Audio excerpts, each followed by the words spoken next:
क्या आपने कभी सोचा है कि पेपर को फाड़ने में या उसको जलाने में दो अलग अलग प्रोसेस काम में आ रही है, वो प्रोसेस कौन कौन सी है?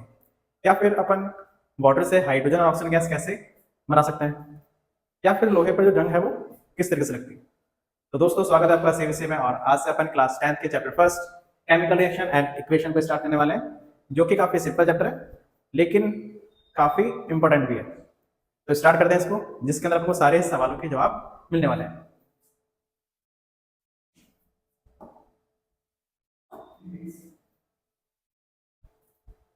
तो चेंजेस दो टाइप के होते हैं, दो टाइप के हैं, एक फिजिकल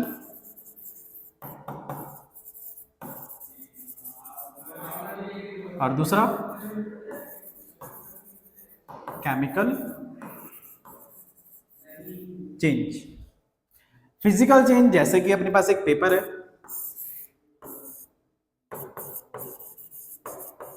इस पेपर को अपन ने छोटे छोटे पीसेस के अंदर कन्वर्ट कर दिया, फाड़ दिया अपन ने इसको, है ना। तो इस पेपर को फाड़ने से पेपर के छोटे छोटे पीसेस अपने पास मिल गए। तो फिजिकल चेंज कुछ ऐसे चेंज होंगे जिसके अंदर न्यू सब्सटेंस फॉर्म नहीं होता है। ये अभी भी पेपर है और बाद में भी क्या है, पेपर है। कोई न्यू सब्सटेंस बना गया यहाँ पे जिसकी प्रॉपर्टी इससे अलग हो, तो ऐसे चेंजेस जिसके अंदर न्यू सब्सटेंस फॉर्म नहीं होता है उसको बोलते हैं physical change. No new substance form. और केमिकल चेंज ऐसे चेंज होंगे जिसमें न्यू सब्सटेंस फॉर्म्ड होंगे, जिसमें नई चीजें बनेंगी। जैसे कि पेपर है और पेपर को अपन ने बर्न किया, जला दिया, तो पेपर को जलाने से, बर्न करने से क्या मिलेगी? ऐश, यानी कि राख। तो जो पेपर है और जो ऐश है, तो पेपर से जो ऐश बना, तो ऐश की प्रॉपर्टी पेपर से क्या है, बिल्कुल अलग है। तो यानी कि यहाँ पे न्यू सब्सटेंस फॉर्म हुआ है। न्यू सब्सटेंस फॉर्म होना यानी कि केमिकल चेंज होना। दूसरी चीज, अपन इन पेपर से वापस ये पेपर बना सकते हैं, यानी कि ये प्रोसेस होते हैं रिवर्सिबल।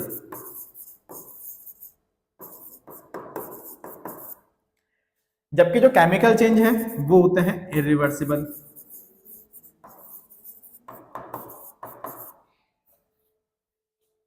यानी कि पेपर से ऐश तो बन गया, लेकिन ऐश से वापस पेपर नहीं बनेगा। तो ये होता है केमिकल चेंज और फिजिकल चेंज। फिजिकल चेंज जिसमें न्यू सब्सटेंस फॉर्म नहीं होगा और जो कि रिवर्सिबल होता है। एक और एग्जांपल ले सकते हैं इसके अंदर अपने पास आइस और वाटर। तो आइस से वाटर तो अपन बना सकते हैं और वाटर से भी आइस अपन वापस बना सकते हैं। यानी कि यहां पर कोई न्यू सब्सटेंस फॉर्म हो रहा है क्या? नहीं, दोनों ही सेम चीजें हैं। ये भी H2O है और ये भी H2O है, दोनों सेम चीजें हैं। जबकि केमिकल चेंज के अंदर न्यू सब्सटेंस फॉर्म होगा जिसकी प्रॉपर्टी पुराने वाले से बिल्कुल अलग होगी और जो कि कैसे होते हैं, इरिवर्सिबल होते हैं। यानी कि अपन ने अगर एक बार चीज कोई बना दी तो उससे वापस पहले वाली चीज अपन नहीं बना सकते। अब जहां पर भी केमिकल चेंज देखने को मिलेगा, जहां पर भी केमिकल चेंज अपन को देखने को मिलेगा, मतलब वहां पर कोई ना कोई केमिकल रिएक्शन हो रही होगी।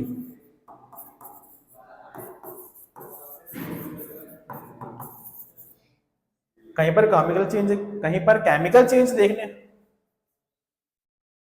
कहीं पर केमिकल चेंज देखने को अगर मिल रहा है तो मतलब वहां पर केमिकल रिएक्शन होगी। तो अपन को इस चैप्टर के अंदर मेनली फोकस करना है इस केमिकल रिएक्शन, केमिकल चेंज पर, इन्हीं पर। आगे चलते हैं, चैप्टर स्टार्ट करते हैं। Chemical change.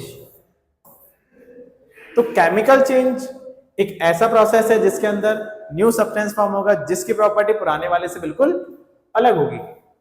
The process in which new substance with new properties are form is called chemical reaction.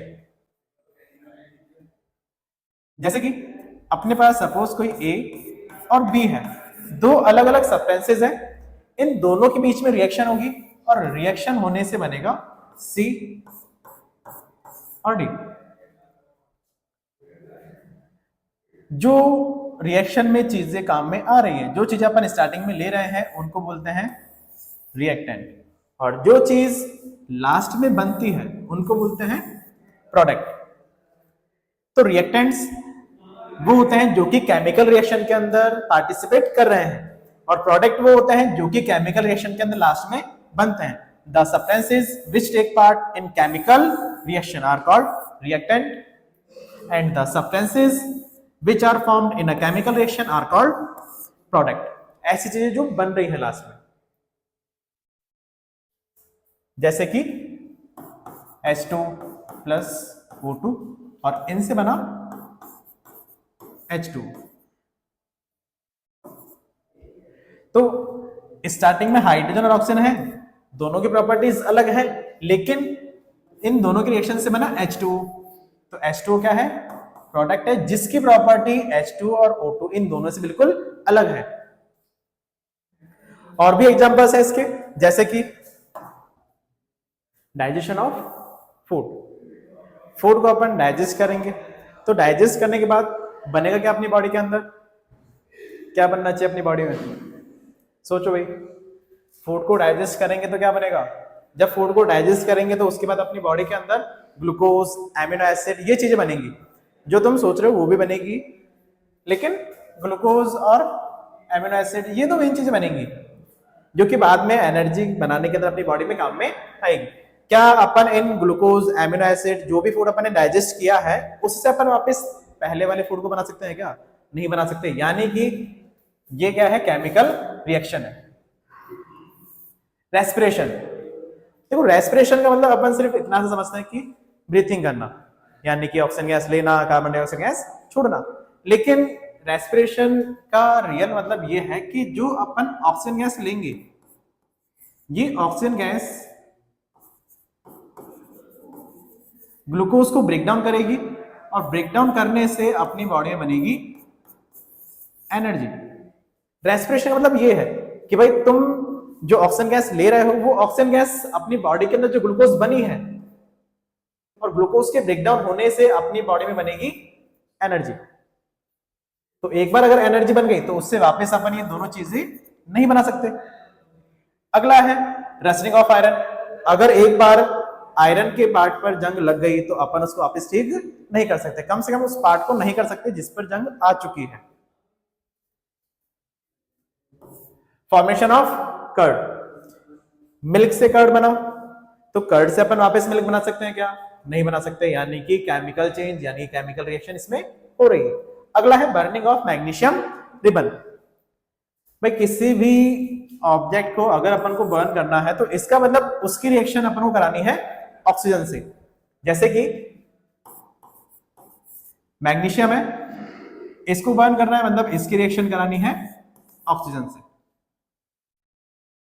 और इसकी रिएक्शन से बनेगा मैग्नीशियम ऑक्साइड। ये डायग्राम मैग्नीशियम रिबन के बर्निंग का है, यानी कि मैग्नीशियम रिबन को जो अपन बर्न करेंगे तो इससे एक व्हाइट कलर का पाउडर फॉर्म होगा। ये जो व्हाइट कलर का पाउडर है ये ही क्या होगा? मैग्नीशियम ऑक्साइड, यानी कि जो ऐश बनेगी वो क्या है? मैग्नीशियम ऑक्साइड है।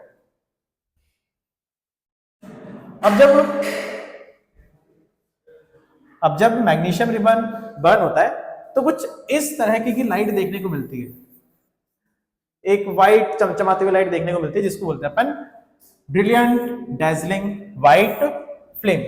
एक काफी चमचमाती हुई लाइट देखने को मिलती है। When a magnesium ribbon is heated in air, it burns with a brilliant dazzling white flame and produce a white powdery ash. ये white कलर का होगा, which is magnesium oxide, जो कि है magnesium oxide।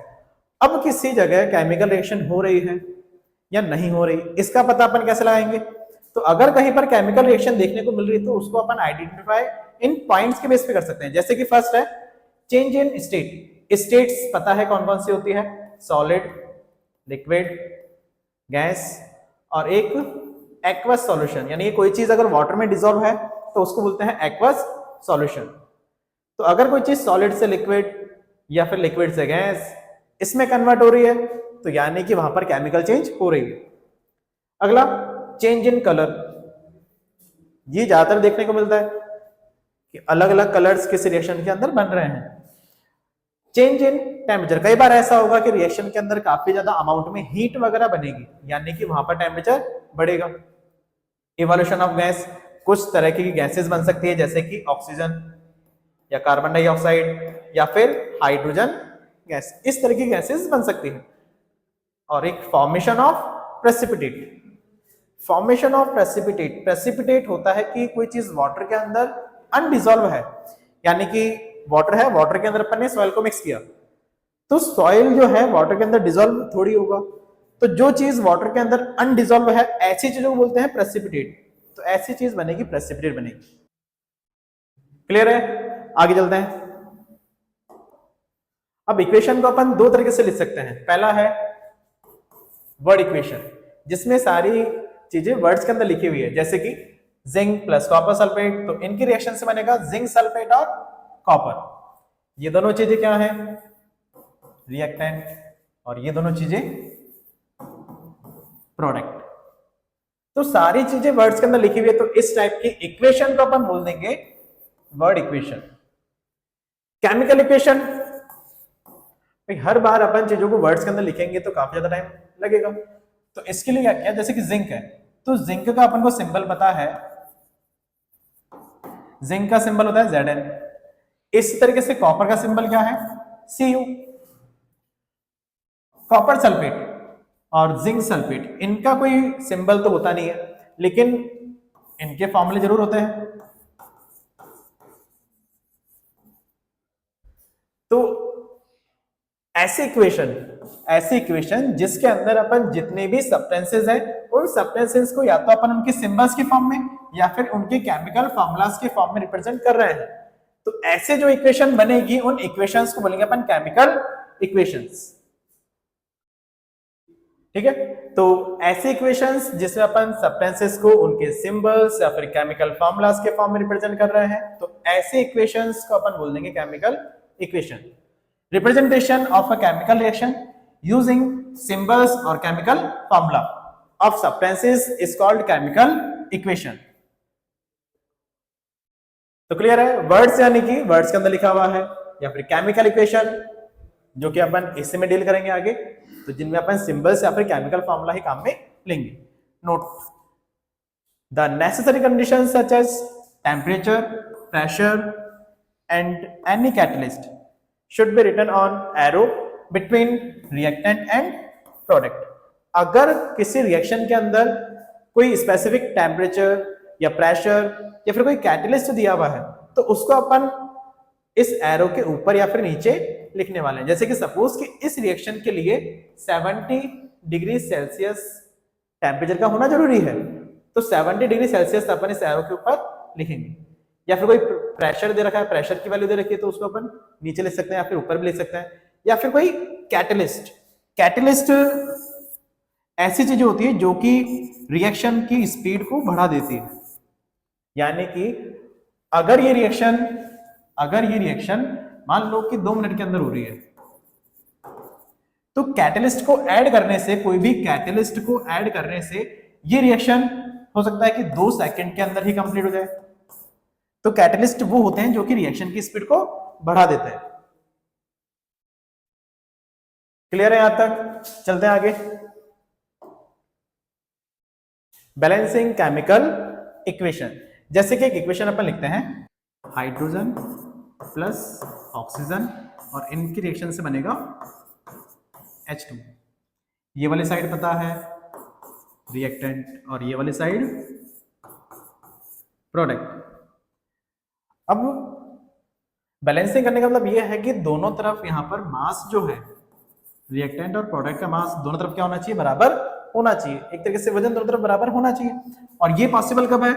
जब दोनों तरफ जितने भी एटम्स हैं उनका नंबर बराबर हो, तो अपने आप दोनों का मास भी बराबर होगा। जैसे कि यहां पर अगर अपन एटम्स के नंबर को देखें तो हाइड्रोजन है यहाँ पे 2 और ऑक्सीजन है यहाँ पे 2, हाइड्रोजन भी 2 और ऑक्सीजन भी 2।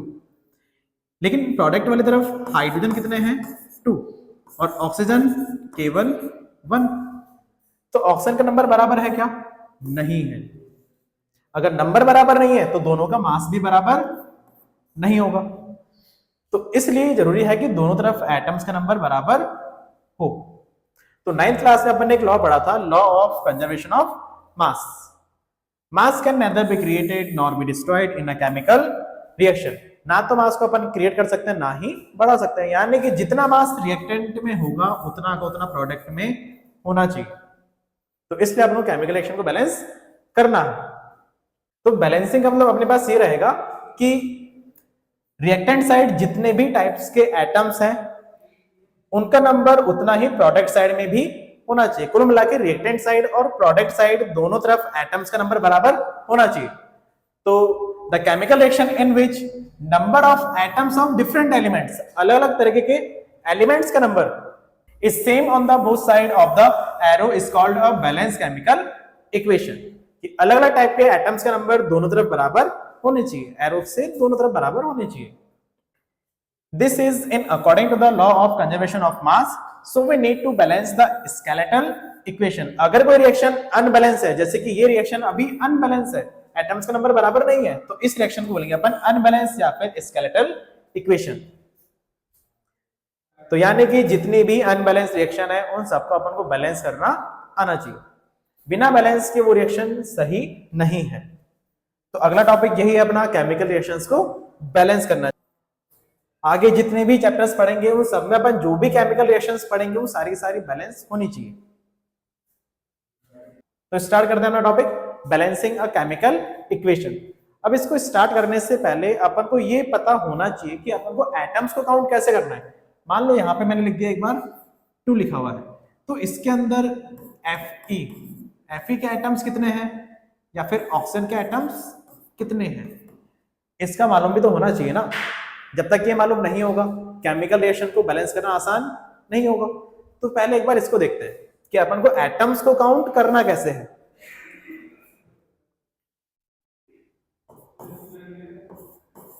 जैसे कि CO2 के अंदर कार्बन के एटम्स हैं और ऑक्सीजन के भी एटम्स हैं।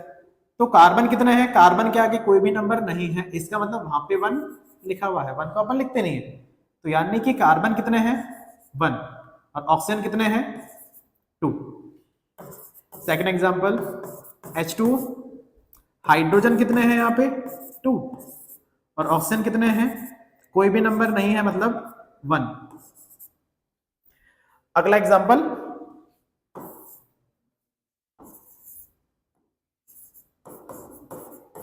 H2। अब देखो अगर आगे कोई नंबर मिलता है तो ये नंबर हमेशा नीचे वाले नंबर से मल्टीप्लाई होगा। जैसे कि अपन को हाइड्रोजन के बारे में पता लगाना है कि हाइड्रोजन कितने हैं, तो हाइड्रोजन के नीचे नंबर कितना है 2, ये वाला 2 आगे वाले 2 से मल्टीप्लाई होगा, तो हाइड्रोजन हो गया 2 2 4। और ऑक्सीजन, तो ऑक्सीजन के आगे भी तो 1 नंबर लिखा हुआ होता है, तो ये वाला 1 भी आगे वाले से मल्टीप्लाई होगा, तो ऑक्सीजन कितना हो जाएगा 2। वापस 3CO2। कार्बन के आगे कोई नंबर है क्या, नहीं है मतलब 1 है, तो कार्बन कितना है यहाँ पे 1 को किससे मल्टीप्लाई करना है, आगे वाले नंबर से, तो कार्बन हो गया 3। ऑक्सीजन, तो इस ऑक्सीजन के नीचे नंबर कितना है 2, इस 2 को भी मल्टीप्लाई करेंगे 3 से, 3 2 6, तो ऑक्सीजन हो गए 6। और आगे चलते हैं, अलग अलग तरह के अपन एग्जांपल्स लेके चलेंगे। फिफ्थ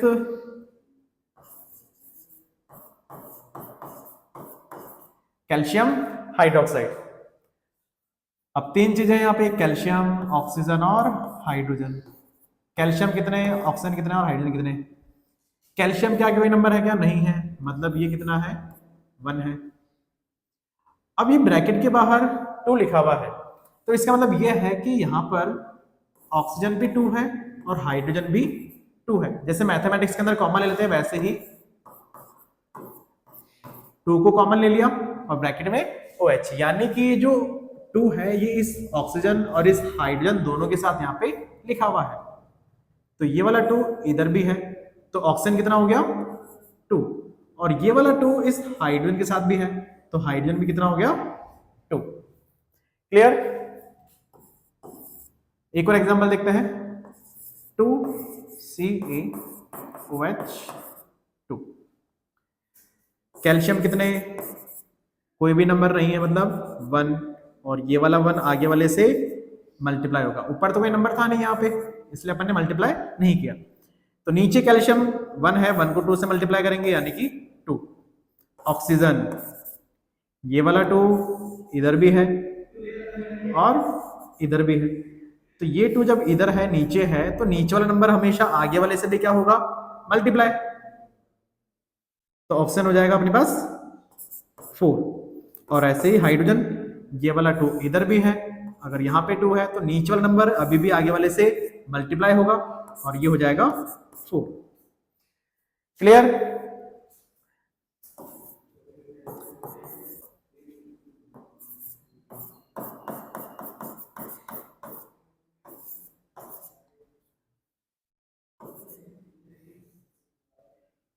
अब इसके अंदर देखना, जैसे कि बाहर 2 है तो ये वाला 2 नाइट्रोजन के साथ भी है और 4 के साथ भी है, यानी कि 4 से पहले ये मल्टीप्लाई होगा।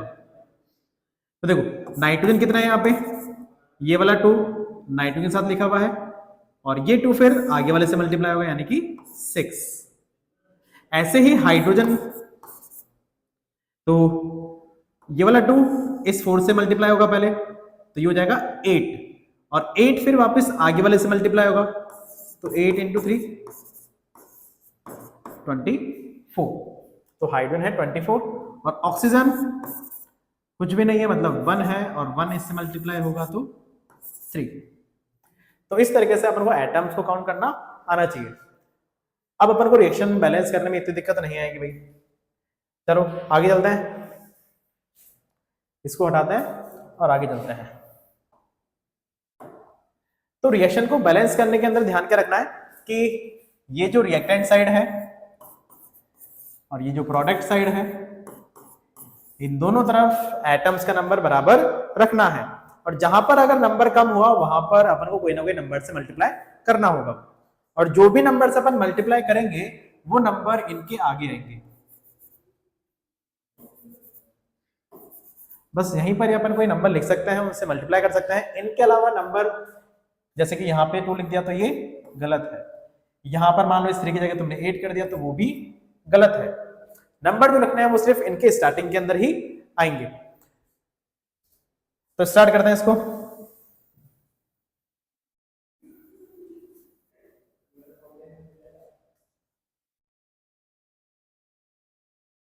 देखो अब रिएक्टेंट साइड Fe कितने हैं 1, और प्रोडक्ट साइड Fe कितने हैं 3। अपन ने काउंट करना सीखा है भी एटम्स को, तो करना क्या है, अब Fe कम कहां पे है, रिएक्टेंट साइड, यहाँ पे 3 है, यहाँ पे 1 है, तो यहाँ पर ऐसे नंबर से मल्टीप्लाई करना है कि ये कितना हो जाए 3 हो जाए। तो कौन से नंबर से मल्टीप्लाई करेंगे, 3 से ही करना पड़ेगा। तो जिस नंबर से मल्टीप्लाई कर रहे हो उसी को कहां लिखना है, उसके आगे। तो Fe इधर भी 3 हो गए और इधर भी 3 हो गए।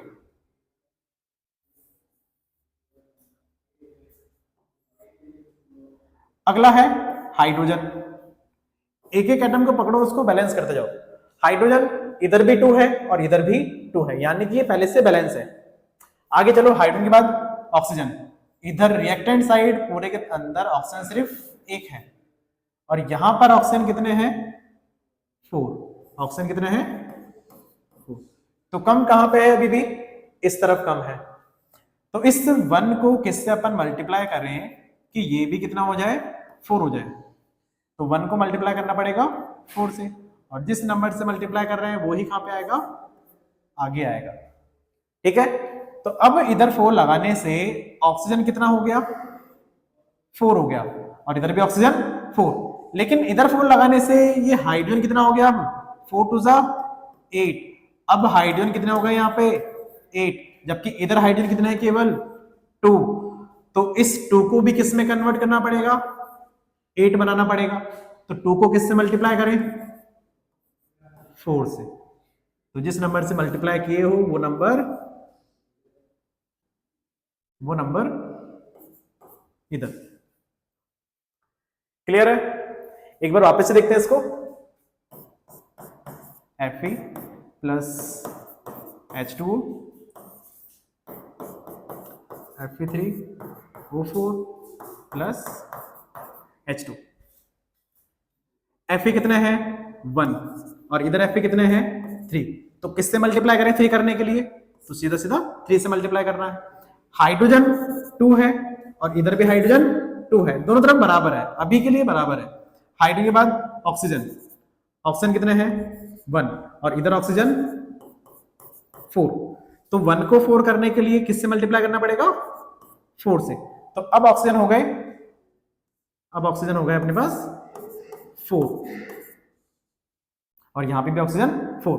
लेकिन 4 लिखने से अब हाइड्रोजन कितना हो गया? 4 टू 8। हाइड्रोजन कितना हो गया?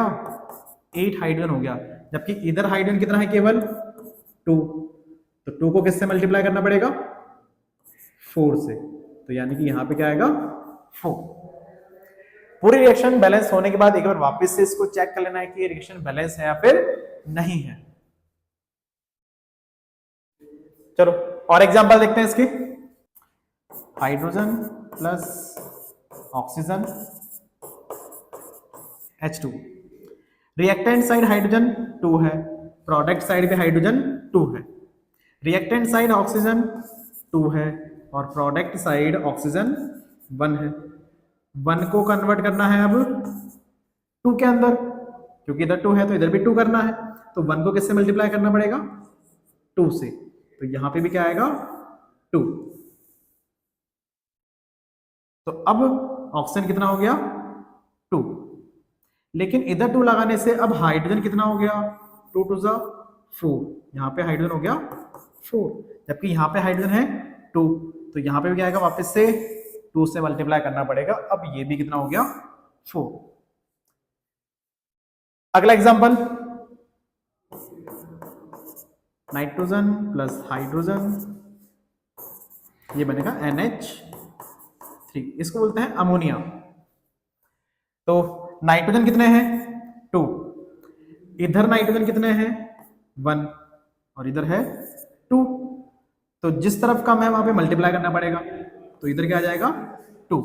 दोनों तरफ नाइट्रोजन बराबर। हाइड्रोजन, इधर हाइड्रोजन है 2 और इधर हाइड्रोजन है, ये 3 आगे वाले से मल्टीप्लाई होगा, 3 टू 6। तो यहाँ पे है 6 और यहाँ पे है 2। तो इस 2 को कौन से नंबर से मल्टीप्लाई करें कि इधर भी 6 हो जाए? तो इधर 3 से मल्टीप्लाई करोगे तो 3 टू 6। आपको आइडिया लेना है कि कौन से नंबर से अपन मल्टीप्लाई करें कि वो सारी चीज बराबर हो जाए। अगला एग्जांपल, AgCl और इसकी रिएक्शंस बन रहा है Ag प्लस Cl2। तो रिएक्टेंट साइड Ag कितने हैं? 1, और प्रोडक्ट साइड भी कितने हैं? 1, दोनों बराबर है। क्लोरीन 1 है, लेकिन इधर क्लोरीन 2 है। तो इधर क्लोरीन को 2 करने के लिए, उधर 2 है तो इधर भी कितना करना है? 2 करना है। तो उसके लिए किससे मल्टीप्लाई करेंगे अपन? 2 से। अब यहां पे भी क्लोरीन कितना हो गया? 2 हो गया, लेकिन सिल्वर भी कितना हो गया? 2 हो गया। तो यहां पे भी क्या आएगा? अब सिल्वर के आगे 2। Reaction balance. कुछ और एग्जांपल्स देखते हैं।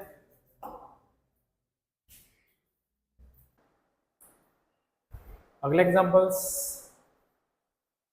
सोडियम 2, इधर सोडियम 1 है, तो इधर 2 है, इधर 1 है। तो इसको 2 करने के लिए यहाँ पे 2 से मल्टीप्लाई करेंगे। सोडियम बैलेंस, सल्फर 1, इधर भी सल्फर 1। अगला ऑक्सीजन 4, ऑक्सीजन 4 बैलेंस है।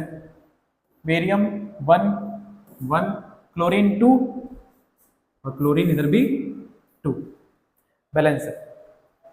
अगला Mn होता है मैग्नीज, तो ये हो जाएगा मैग्नीज ऑक्साइड। तो मैग्नीज 1, इधर भी 1। ऑक्सीजन 2 है, इधर ऑक्सीजन 1 है। तो इधर ऑक्सीजन को 2 करने के लिए 1 को किससे मल्टीप्लाई करना पड़ेगा? 2 से। यानी कि यहाँ पे क्या आएगा 2। तो ऑक्सीजन भी बराबर हो गया, हाइड्रोजन 1 और इधर हाइड्रोजन 2 टू ज़ा 4। तो इधर हाइड्रोजन 1 है, उधर 4 है, तो इधर किससे मल्टीप्लाई करेंगे अपन 4 से। तो अब ये हाइड्रोजन कितना हो गया 4, इधर 4 लगाने से अब क्लोरीन कितना हो गया, क्लोरीन भी 4 और इधर कितना है क्लोरीन 2 इधर है और 2 इधर है, यानी कुल मिला के प्रोडक्ट की तरफ 4 क्लोरीन है और रिएक्टेंट की तरफ भी 4 क्लोरीन है, बराबर है। अगला एग्जांपल कार्बन 1 इधर भी 1। एक बार जो भी रिएक्शन बैलेंस हो जाए उसको एक बार वापस से चेक करना कि वो बैलेंस है या फिर नहीं है। जैसे कि Mn1 1, ऑक्सीजन 2 इधर भी ऑक्सीजन 2, हाइड्रोजन 4 हाइड्रोजन 4 है और क्लोरीन 4 इधर भी क्लोरीन 4 है। कार्बन 1 1, हाइड्रोजन 4 इधर हाइड्रोजन 2 है और इधर हाइड्रोजन 4 है, तो इधर इस 2 को किससे मल्टीप्लाई करना पड़ेगा 2 से, तब जाके कितना हो जाएगा यहाँ पे 4। अब ये हाइड्रोजन 4 इधर भी 4, ऑक्सीजन 2 और इधर ऑक्सीजन 2 तो इसमें है और ये ऑक्सीजन कितना हो जाएगा 2, क्योंकि ये 1 होगा, 1 को 2 से मल्टीप्लाई करेंगे तो ऑक्सीजन कितना हो जाएगा 2। तो इधर कुल मिला के ऑक्सीजन कितने हैं, ये वाला 2, कुल मिला के 4 ऑक्सीजन है और इधर कितने ऑक्सीजन केवल 2, तो इधर किससे मल्टीप्लाई करेंगे अपन 2 से और मल्टीप्लाई करना पड़ेगा। अब ये ऑक्सीजन कितना हो गया 2 टू ज़ा 4, तो इधर भी ऑक्सीजन 4 और इधर भी ऑक्सीजन 4। Fe1 इधर 2 है तो इधर क्या लगा देंगे सीधे सीधा 2, दोनों तरफ बराबर। सल्फर कितना है 2, इधर भी सल्फर 2, एक ये रहा और एक ये रहा।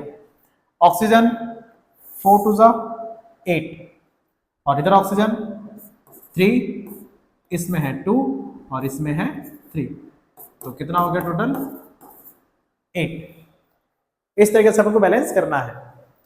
कुछ रिएक्शन जैसे कि HCl प्लस NaOH, तो ये बनेगा NaCl प्लस H2। तो ये रिएक्शन पहले से बैलेंस है, जैसे कि हाइड्रोजन कितना है इधर, रिएक्टेंट साइड कितने हैं 1 2 हाइड्रोजन है और इधर भी कितने हैं 2 हाइड्रोजन है। क्लोरीन 1 और इधर भी chlorine 1, sodium 1 sodium 1, oxygen 1 oxygen 1। तो ये रिएक्शन पहले से बैलेंस है, तो इस रिएक्शन को बैलेंस करने की जरूरत अब नहीं है, पहले से बैलेंस है।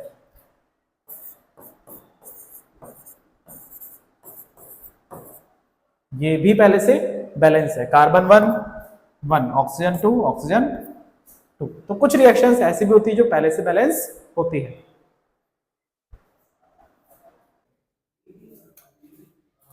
चलो लास्ट 4 रिएक्शन और है। बेरियम 1 इधर भी बेरियम 1, क्लोरीन 2 और इधर क्लोरीन 1 है, तो 1 को मल्टीप्लाई करना पड़ेगा 2 से, अब क्लोरीन 2 है। सोडियम 2 2 लगाने से तो सोडियम भी 2 हो गया। सल्फर 1 1, ऑक्सीजन 4 ऑक्सीजन 4, बैलेंस है। अगला Mn 1 है, Mn इधर भी 1 है, ऑक्सीजन 2 है और इधर ऑक्सीजन केवल 1 है, तो मतलब यहाँ पे क्या आएगा 2। अब ऑक्सीजन 2 हो गया क्योंकि यहाँ पे कुछ भी नहीं, मतलब 1 है, 1 को आगे मल्टीप्लाई करेंगे 2 है। हाइड्रोजन 1 और इधर हाइड्रोजन 2 टू ज़ा 4, तो इधर भी हाइड्रोजन कितना आना चाहिए 4 आना चाहिए, तो मतलब यहाँ पे किससे मल्टीप्लाई करेंगे 4 से। इधर 4 लगाने से अब क्लोरीन कितना हो गया 4, तो 2 क्लोरीन इधर है और 2 क्लोरीन इधर है, बैलेंस। इस एग्जांपल को थोड़ा ध्यान से देखना। हाइड्रोजन, अब इसके अंदर बैलेंस करने में इस चीज का ध्यान रखना है कि अगर ज्यादा ही कुछ कॉम्प्लेक्स रिएक्शन है तो उसके अंदर पहले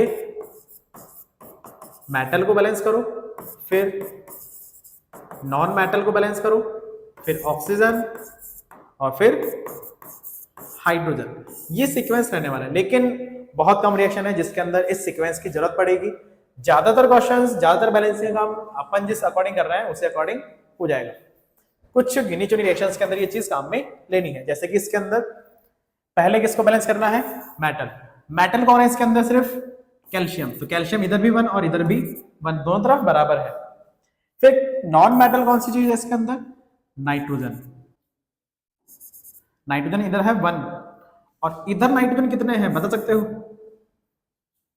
ये जो 2 है ये नाइट्रोजन के साथ भी है और इस 3 के साथ मल्टीप्लाई में भी है, यानी कि नाइट्रोजन कितना है यहाँ पे 2 और यहाँ पे 1 है, तो यानी कि यहाँ पे क्या लगाना पड़ेगा, 2 लगाना पड़ेगा। अब नाइट्रोजन कितना हो गया, यहाँ पे 2 हो गया। चलो non metal balance, oxygen. Oxygen count करो, टोटल कितने हैं रिएक्टेंट साइड, तो 3 मल्टीप्लाई होगा 2 से, तो 3 2 6 ऑक्सीजन तो इधर है और ये वाला 2 इधर भी है और इसके साथ भी है, तो यानी कि 6 तो इसके अंदर है ऑक्सीजन और 2 ऑक्सीजन यहां पे, टोटल 8 ऑक्सीजन है। यहां पे कितने ऑक्सीजन है, ये वाला 2 इस 3 से मल्टीप्लाई होगा, यानी कि 3 2 6 ऑक्सीजन तो इसमें है और यहां पे 1 ऑक्सीजन है।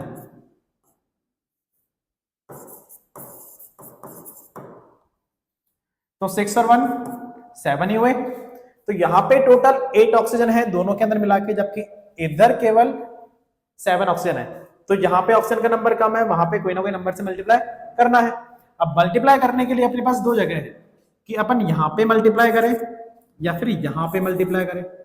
जरा सोचो, अपने पास इधर ऑक्सीजन है 8, इधर भी करने हैं अपन को 8, तो अगर अपन इधर 2 से मल्टीप्लाई करते हैं तो इधर 2 से मल्टीप्लाई करने का मतलब है कि ऑक्सीजन कितना हो जाएगा, 3 2 6 और 6 2 12, 12 और 1 13, तो ये तो बहुत ज्यादा हो जाएगा।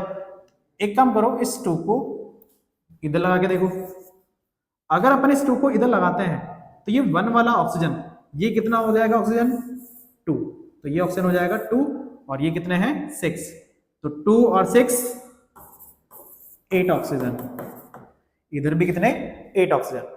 इस चीज का ध्यान रखना है, अगर एक ही चीज अलग अलग जगह है, अगर एक ही ऑक्सीजन 2 अलग अलग जगह है, तो इस चीज को सोचना है कि अपन जो मल्टीप्लाई कर रहे हैं वो किस तरफ करने पर नंबर दोनों तरफ बराबर आ सकता है। ठीक है,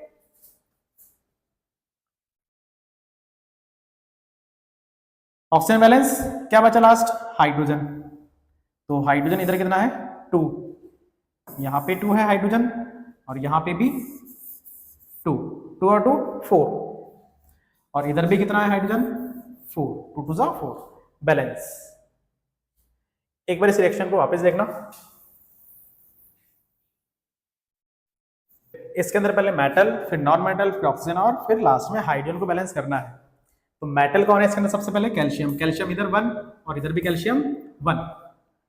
फिर मेटल के बाद नॉन मेटल कौन है यहाँ पे, नाइट्रोजन, इधर नाइट्रोजन 1 और इधर नाइट्रोजन